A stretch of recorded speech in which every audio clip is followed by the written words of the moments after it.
Hey guys, it's Fernando from Fsawk here, welcoming you to my first countdown video.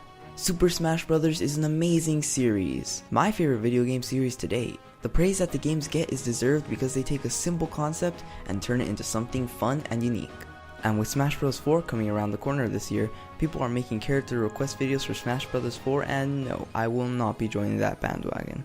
There's only one newcomer I want to be announced, and I'll announce that at the end of the video. So this list shouldn't need too much explaining, as I'm just going to be listing off my 10 favorite playable characters from Smash Bros. Pretty simple and stuff. Remember, this is my list with my opinions, so don't start flame wars. Anyways, with that out of the way, let's count down my top 10 Super Smash Bros. Characters.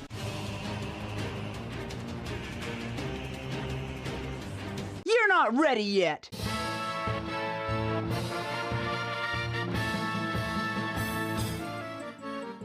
Pit in Brawl is a character with some of the fastest moves in the game and can recover from nearly anything you give him. He has a couple of jumps, and then for his recovery, he turns on his wings so he could fly across the screen back to the stage. So I guess you can call him cheap, but he lacks good KO moves.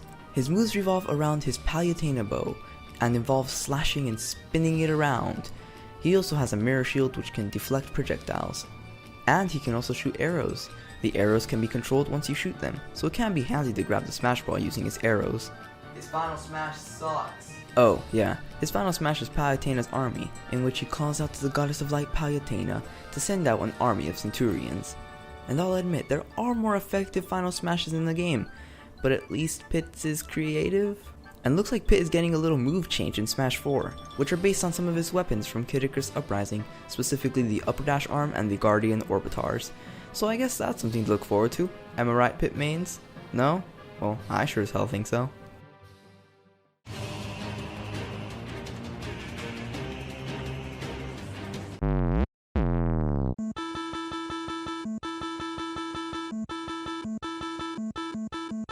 You know who's a weird character to have in the Smash Bros. Series? Ice Climbers? Nah. Pit? Nah. Jigglypuff? Maybe. Wii Fit Trainer?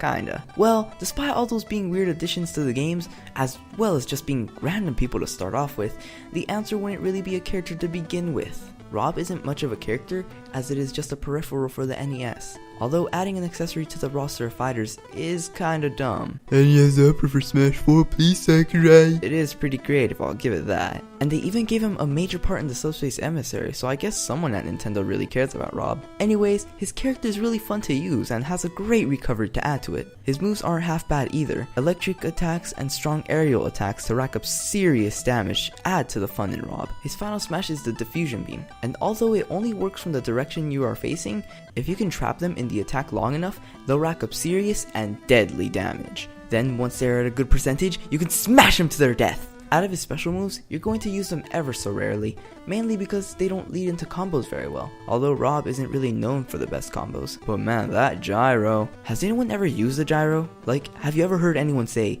yeah, I'm going to rack up serious damage and use the gyro? Yeah, well, I haven't. Sorry, Rob.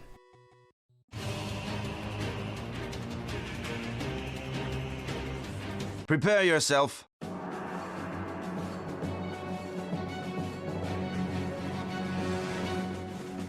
You know, Ike is one of those characters we didn't really expect to appear at first, or even replace my boy. But despite my hate towards Ike, he's actually a pretty good character. Ike uses his sword Ragnall in nearly all of his moves, and looks beast while doing it. Ike was among my first mains in Brawl when I first played, but now I rarely use him. He's a very strong character with amazing range in his attacks, but he suffers from being too slow and having very terrible recovery. Either you go up and die, or you go sideways and die.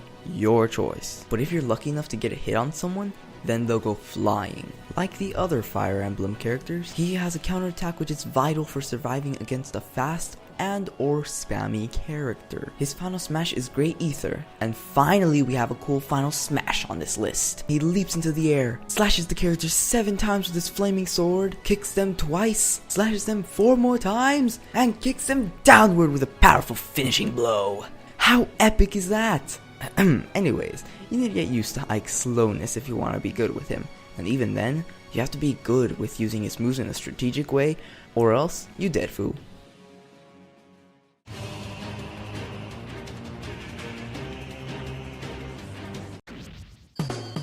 Smash 64 was a great game, but it doesn't hold up too much when compared to the latest 2 games in the franchise, which can also be said about Samus. Samus is a slow and floaty character who has a hard time getting hits on anyone, unless you have luck on your side. And you are no match against characters like Kirby, who's quick and nimble. Thank God that when she was brought back in Melee, she had a major upgrade. Quick projectiles, missiles, firepower, strong KO moves, great recovery, what else could you ask for? Her moveset makes her prepared to handle any situation.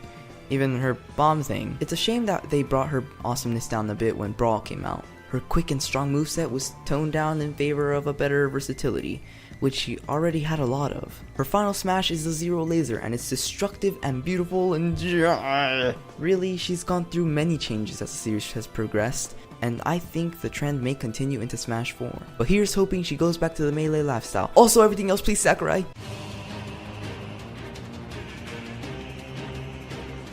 Is that all?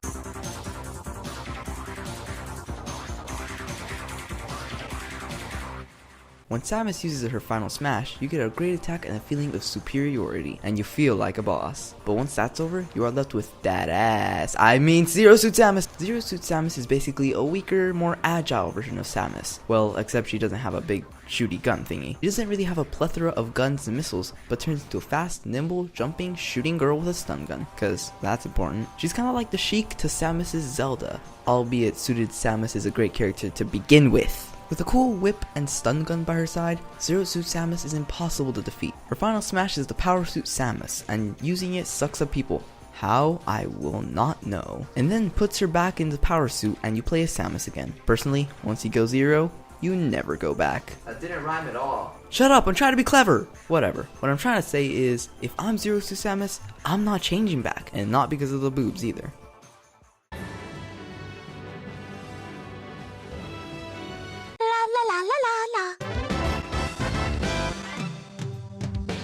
Princess Peach kicks major ass in Smash Brothers. She's a great character to use all around, but takes some time getting used to. She is useful when recovering as she can temporarily float, a la Super Mario Bros. 2, by holding down the jump button. And on top of that, she can use her Peach Parasol to float for a longer distance. If you want to use her well, you are going to need to practice using her character-specific traits, especially in Melee. Peach is a beast when you use her float cancel, vegetable attack, and her down smash correctly. But then we get to Brawl and oh boy did they nerf her. Her down smash has less power and range, she has slower airspeed, decreasing her air game, has had her second jump shortened, and lacks good KO moves. However, they did give her a couple of new improvements that keep her as the best character in the Mario franchise. You have a higher chance of pulling out a rare item when using her down B instead of a turnip, like a beam sword, a bomb, or even the Mr. Saturn. In Brawl, her final smash is Peach Blossom,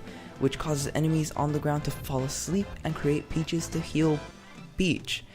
But her final smash is easily avoidable with a flying character, which means, yeah, it's the worst final smash in the game. Oh yeah, and in Melee, she even has a Daisy costume, but they replaced it with a boring recolor in Brawl.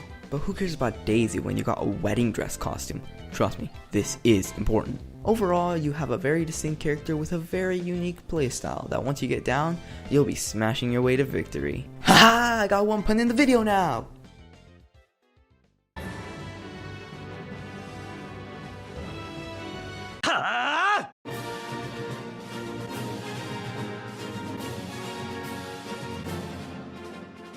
Alright, let's bring the hero of heroes, the almighty possessor of the Triforce of Courage, Link.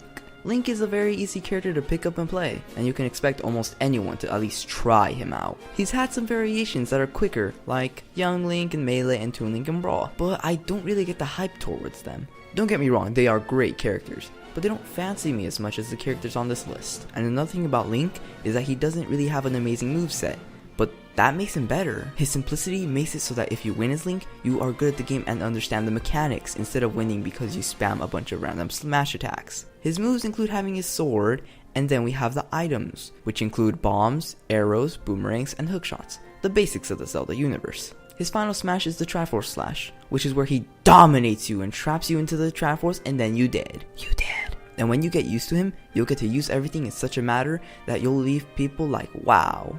except that you probably won't use the bombs, because you probably don't ever think of using the bombs. And when you do, you probably mess up and probably kill yourself. Be serious. Have you ever said to yourself, oh yeah, I'm gonna use the bombs to attack him? No. No, you haven't. Because I forget he has bombs. And if I don't use them, you don't either. みんな見ていてくれ Who has a sword and speaks only in Japanese? He was introduced in Melee and brought lots of popularity to Fire Emblem outside of Japan, and easily became a fan favorite to the Smash community. That's right, it's the killing combo Marth himself. Marth is a fast character that can hold up combos for days. For days. You can literally be a show-off, or just be annoying. Or maybe both. All of Marth's attacks have this sweet spot on the tip of the sword that brings more damage and knockback to the opposing player. When comparing him in Brawl, it's hard to tell if he is nerfed or buffed, as most of his attacks have been nerfed or buffed. His grabs and sword are shorter in Brawl, but his recovery move has been increased in power and length of travel. He's easy to master and fun to use, so literally anyone can pick up and play as him, which makes sense because he's like the first character you can unlock in Melee and Brawl. It's also really fun to counterattack people. You just get that feeling of, hell yeah, that did just happen. His final smash is critical hit, and it's basically a one-hit KO if you actually hit someone. Oh man, I can't wait to see what he has in store in Smash 4. Overall, Marth is easily an extremely dangerous opponent for virtually every character, and only has a few weaknesses that are quickly overcome when mastered. So remember when I mentioned Peach's wedding dress? Well, Marth has a matching tuxedo costume. Marth and Peach Smash OTP!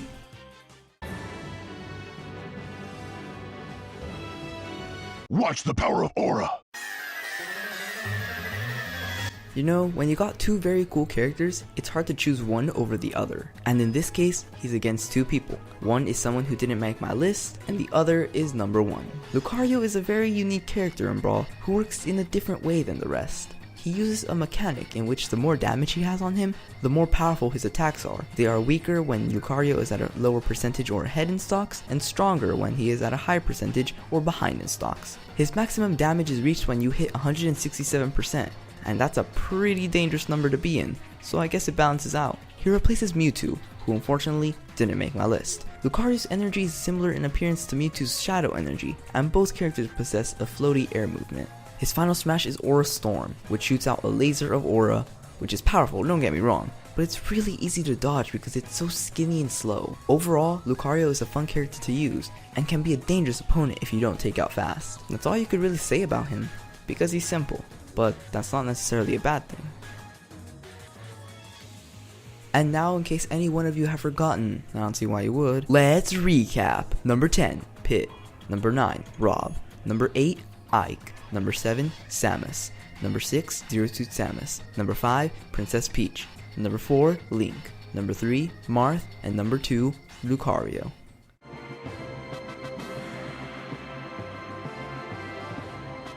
To some, he is a badass. To others, he is a lame clone. But to me, he is my boy. Roy can be compared to Marth in many ways, as most of his moves are exactly the same. Marth is fast and powerful, while Roy has been slowed down a bit and has increased strength. Just look at that fire! And you can't ignore the fact that Roy has a huge following in the Smash community. Sure, he isn't as useful as Marth in many cases, but he is beastier than Marth. I mean, really, when you are fully charged up, not only do you hurt your opponents, and most likely KOing them, you do a little bit of damage to yourself. Now that's what I call power! Roy has never left us as well. Sure, he didn't come back in Brawl, but the PMBR, also known as the Project M backroom, has added Roy to the roster in Project M 3.0. You don't even have to replace a character to use Roy in Project M either. Because of Project M, we can even talk about his final smash. His final smash in Project M is Limit Break. Roy starts his attack similarly to Marth, lunging at the opponent before performing a 360-degree slash through them, unleashing a large column of fire to send the opponent flying. It's really cinematic and makes you feel badass while using it. Roy is my favorite character in the entire Smash Bros. Universe, and I don't see that changing anytime soon. Nintendo, please consider adding Roy to Smash 4. Roy's our boy, and we want to see his official return.